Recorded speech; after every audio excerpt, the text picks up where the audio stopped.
Sabahının sahar vaktinde aman görebilsem yaremi aman. Gül dalına bülbül konmuş aman, çeker ahi zarını, çeker ahi zarını. Sabahın sahar vaktinde aman oturgan incil okur aman. Ohşar gönül ninamesi aman,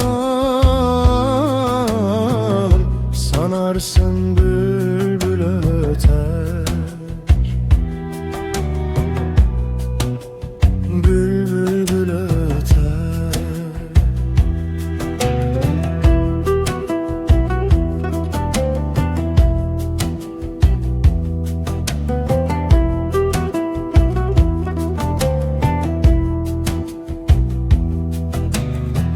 Sabahın sahar vaktinde aman oturgan yavluk tokur aman.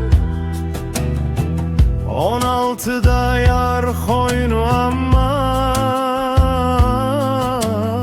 mor melevşe gül kokur,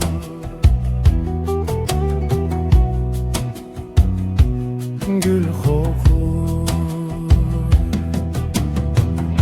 Sabah vakti sen çıkarsın,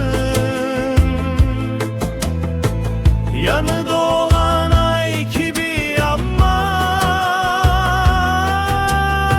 Köz süzülmüş kaş yayılmış aman, ok atacak yay gibi.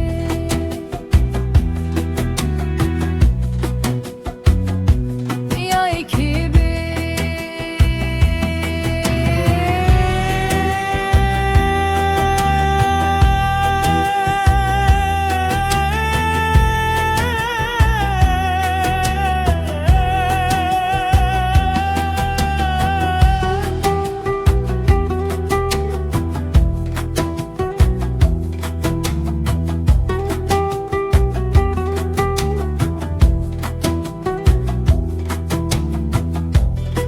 Elimden almak isterler aman, benim nazlı yaremi aman.